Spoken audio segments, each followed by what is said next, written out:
Good afternoon, campers, and welcome to Blog Talk Radio. I'm Michael Harris, and this is the Healthy Mind and Body Radio Show. We'll just kind of jump right in today. It's just you and me today. So we're going to be talking about the status quo, what it is, and how to use it in your relationships. And that's going to include business relationships and friend relationships and, of course, intimate relationships, because we have a tendency to kind of let all of those things bleed into one thing after another. Let's talk about status quo for a second and exactly what it means. And unfortunately, with my Texas accent, I'm not going to be repeating the original Latin phrase for status quo, but what it means in essence is the state in which things were before the war. Status quo means that things stay the same, and it was originally thought, used in political or social issues, but it has much wider reaching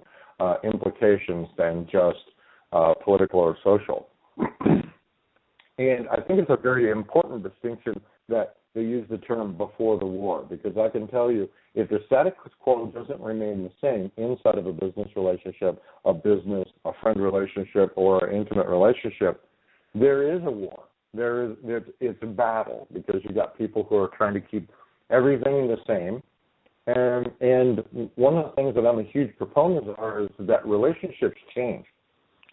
People change, people mutate, they evolve, they get better, or they stay the same and they get worse. And that's kind of an interesting concept, is when you've got people who want to keep everything the same day in, day out. Just try to imagine watching 5 episodes of I Love Lucy every single day, every year, for the rest of your life. Everything would be the same. It would be awful. But let's talk about this status quo, and particularly in terms of business, because I do business coaching, but also in relationship. And so when you're thinking about creating a relationship with someone, it could be a friend relationship, it could be a business, it could be you've decided that you and your significant other human are going to get married. What you really need to do is to sit down and write everything down and have both of you sign it. And so what is it that you're writing down? What you're writing down are your needs. Okay, and we're going to kind of go through this like you're going to go to a used car lot, because you need your needs, you want your wants, and your like-to-haves are negotiable. Okay, so if you're going to go into a car lot, you're going to need a car. Okay, and it needs to run. It doesn't necessarily have to be brand new, but it needs to function and it needs to be in good working order. Same thing with relationships, is that you need to write down what you need, and this is going to include, how much time do you need to spend with that person in order to feel valued or important? How much time does that person need to spend with you to feel valued and important? But more also, how much time do they need to themselves? How much time do they need with their other friend groups or their other relationships and family? So you think about it in terms of needs are one of those interesting terms. If you're not getting your needs met, your life is in some way diminished. And this includes a wide variety of things that people don't think about. There are people out there that if they don't get their sport need fulfilled, they're grumpy, or they don't feel sharp. You got people who shop. You got people who they call their mother. My mother and sister talk every single day, 2 times a day, without exception. And my sister lives in Washington. My mom lives in Dallas, Texas. That's one of the needs that they have. Is they have the need for communication. They have a need for contact. Okay, let's move on to wants. Okay, what do you want in this relationship? You want to feel valued. You want to feel loved. You want to feel important. I would go to Anthony Robbins did a thing on 6 human needs. When it comes down to needs, go to the 6 human needs by Anthony Robbins. Okay, and if you are making sure that you're getting your needs met and getting your partner's needs met, then everything is going to be groovy. Okay. Then you've got wants. You know, everybody, I want $1 million. I want to go on vacation 2 times a year. I want a house with a white picket fence. What is it that they want? What is it that you want so that you have common goals? You have common goals and aspirations, and these are the things that you work on. A lot of people have a need for safety, or they have a need for security. Okay, so they're going to want the items that provide that need. They're going to want to have insurance. They're going to want to own their own home instead of rent. You can see how this is going to start fleshing out, and it's going to end up being a pretty good-sized document. Okay, and then the next one is that I'd like to have. You know, I'd like to have $1 million. I'd like to have a motorcycle big enough to pull my boat. Whatever it is that these people that they would like to have, and I kind of have these in the whim category. You know, I would love to. I would love to have a motorcycle. I've always wanted one. But obviously, it's not a need or a want, or I would have had one by now. I think I've been on a motorcycle one time. But it's one of those things, I see somebody driving by on a motorcycle, I'd be like, you know, man, that looks like fun. I'd like to have one of those. So you need your needs, you want your wants, and your like to haves are negotiable. Okay. And this brings us to the next part. The reason that you need to have these things written down is because everyone assumes that your childhood was like their childhood. What you know, they know. What is important to you is important to them. And I find that really, really interesting that people I guess that's why they call them assumptions, is they just absolutely assume that everybody else is on the same platform that they are. They are on the same mindscape. They have the same wants. They have the same needs, and they have the same like-to-haves. And this can be when things go horribly, horribly wrong, is assuming that you have any idea what it is that your partner or your employee or that your business owner or your landlord wants or needs. Okay, and to drill down into people's assumptions, you have to get like really, really stable in terms of, you got to find out what their rules are and what chunk size that they operate on. And that may sound a little bit crazy, but the way that we're going to do this is some really smart people that weren't me figured out that there were 6 different ways that you could have rules, okay? And these rules is the way that you manage yourself on this planet. And I'm just going to kind of read through them. I want you to listen to the podcast a time or two. And if you send me an email to drm@drmichaelharris.com, I can always send you these rules. Okay, but these are the ways the rules work. Okay, and what I want you to do is I want you to listen and see which one of these works for you the best. Okay, the first one is my rules for me and my rules for you. Okay, this would be somebody in, maybe you're in a business situation. I own the business, you work for me. So it's my rules for me and my rules for you. The second one is my rules for me and your rules for you. This might be a situation where you have a partnership or you are doing, let's say that you guys have a short-term contract together. We're going to build a fence, okay?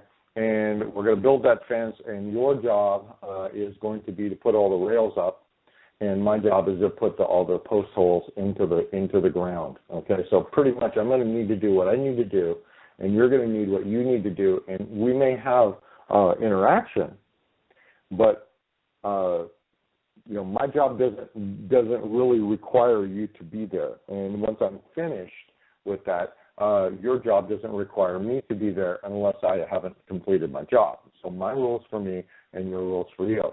The third one is no rules for me and my rules for you. And unfortunately, a lot of times you will see this in business situations, and you'll also see this in real dysfunctional relationships or abusive relationships, in which one of the people in that group or in that partnership, they don't have any rules.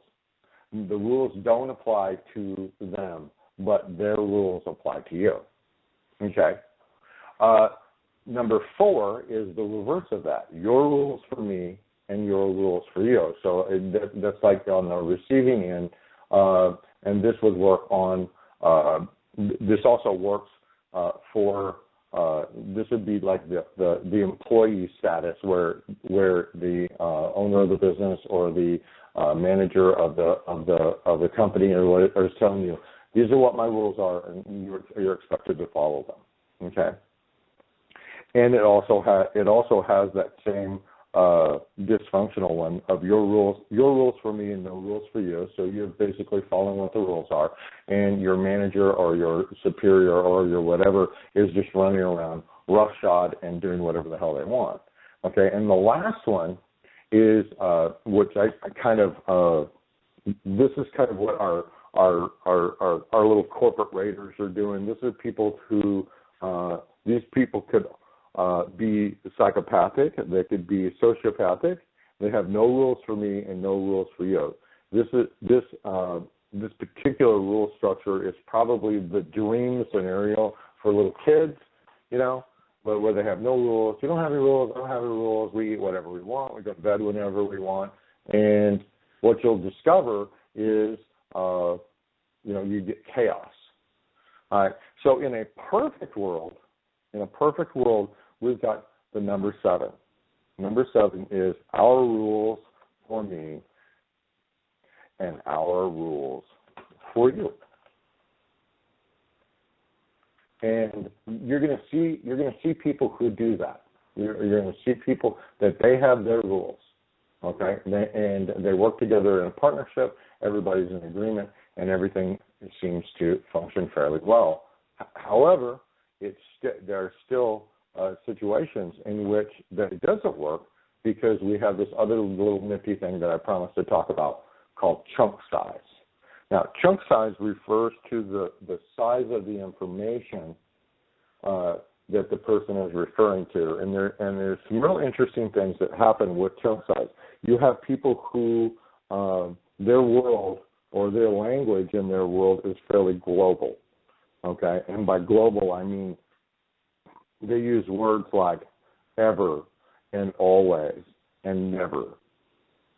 People who speak and think at that chunk size, if you make a mistake, in their mind, you always make mistakes.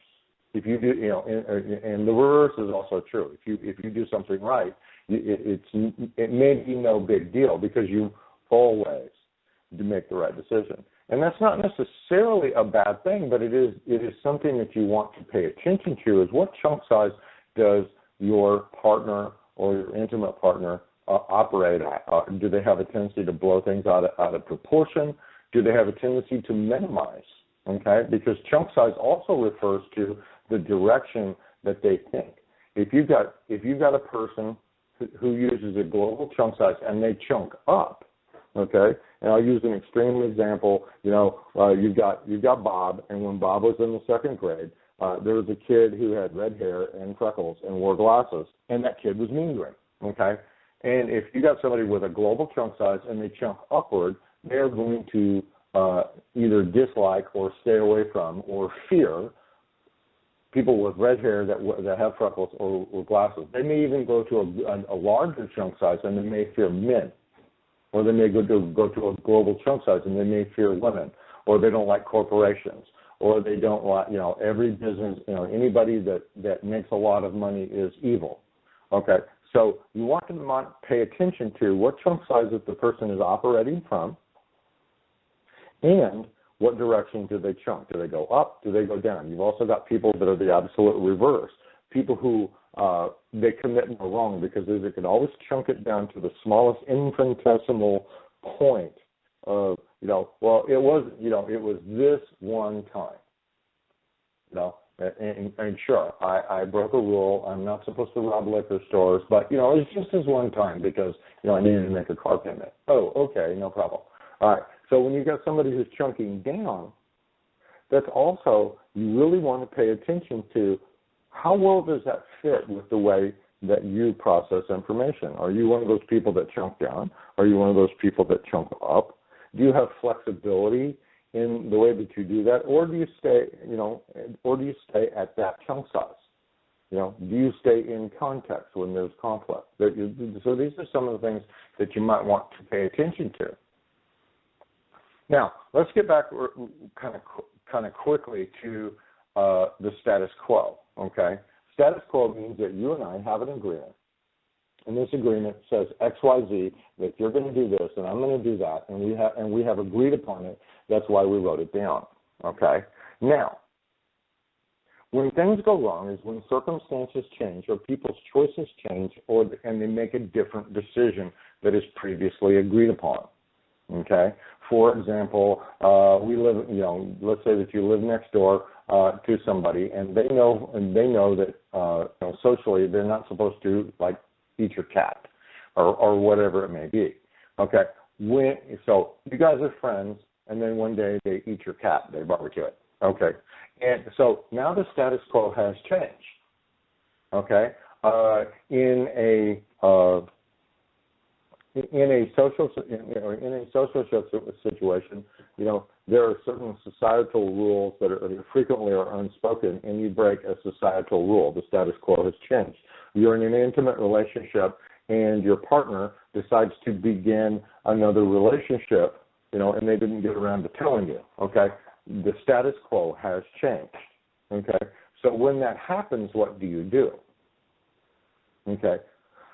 So some of my guidelines for this is that when circumstances change, you need to presuppose that there are either changes that need to be made, clarifications need to be made in your existing agreement. Okay, and my position on this is that if you and I have an agreement and the status quo changes, to me, and this is just me personally, it nullifies the agreement. So all of the agreements that we had in place are no longer in force. And that might seem like an extreme way of handling it, but if you presuppose that changes need to be made, it will force you to address what's going on. And in an intimate relationship, one of the most frequent things that happen in our society is people they begin other relationships. They cheat, or they have intimate relationships, or they have emotional relationships with other people when they could be having them with their partner. Okay, that means the status quo has changed.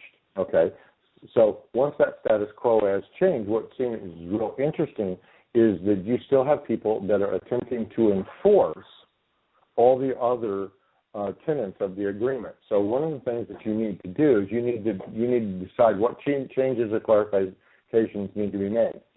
And you need to ask this question: what has changed? What has changed, and how does it affect the existing agreement? Okay? And you can ask this question, you can ask it in reverse. What hasn't changed, but it still needs to be addressed, and it still needs to be part of this conversation. And I included one more thing, is that do both parties have an interest in making a new deal?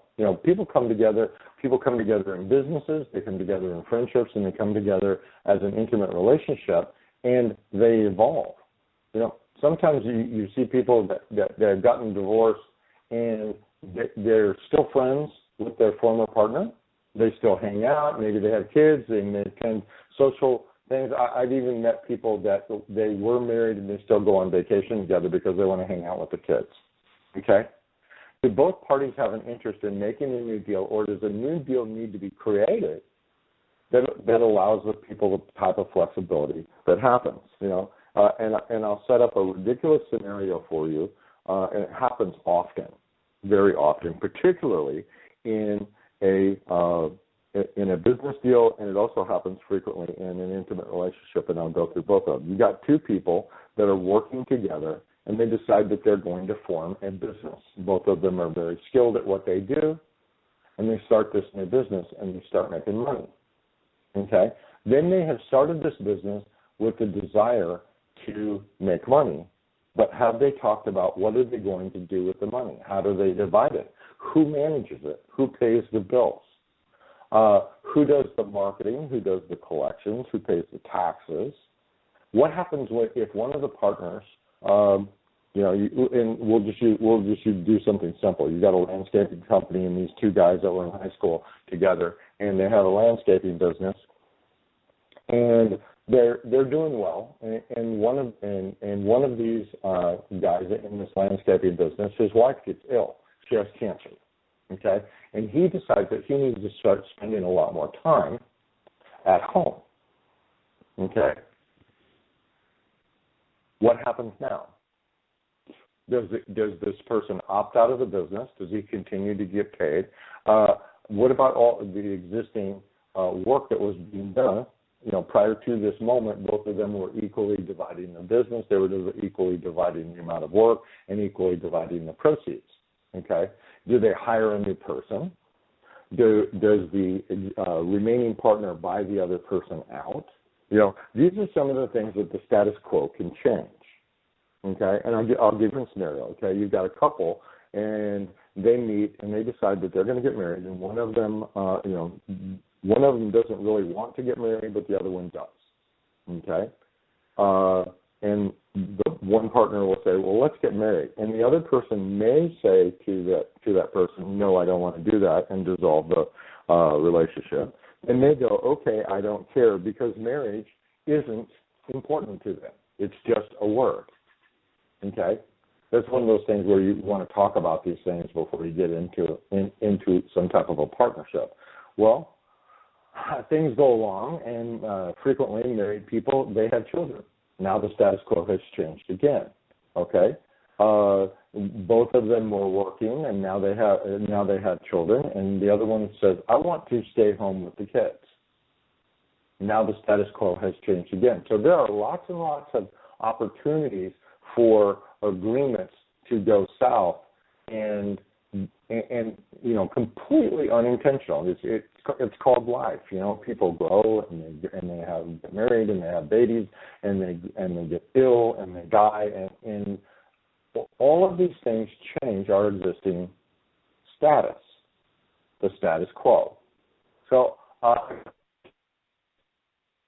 leading with these thoughts. I mean, we went through a lot of information here, but I think really that the key is you go all the way back up to the top, okay, all the way back down to the top, and you talk about what your wants, and you talk about your needs, talk about your like-to-haves.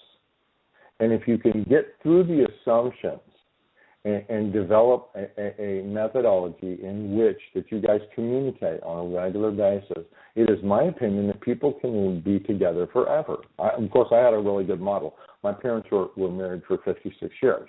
That doesn't mean that they always got along, because they didn't, okay? But it does mean that they had a series of wants and needs that were common, and they also had some assumptions that they went into, and admit it, my mom's 84, so they were kind of old school. When you got married forever, okay? And whether things were good or bad or whatever it is, you remained married and you worked it out, okay?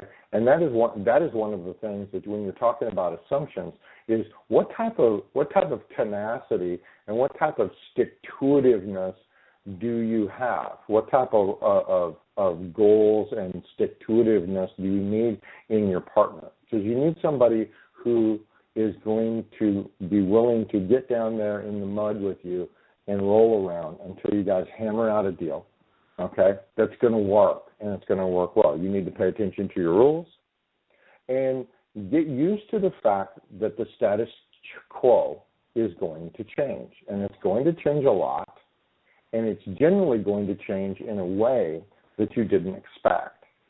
And you know what? That's okay. It's really okay because the only really constant that we have in this universe is change. So if you get to the idea that we're going to be able to experience changes, that people are going to evolve, their wants and needs are going to change based on their emotional, physical, and mental maturity levels, it's all going to be okay. And that the status quo really isn't the status quo. Thanks, everybody, for being on the show today, and I'll talk to you guys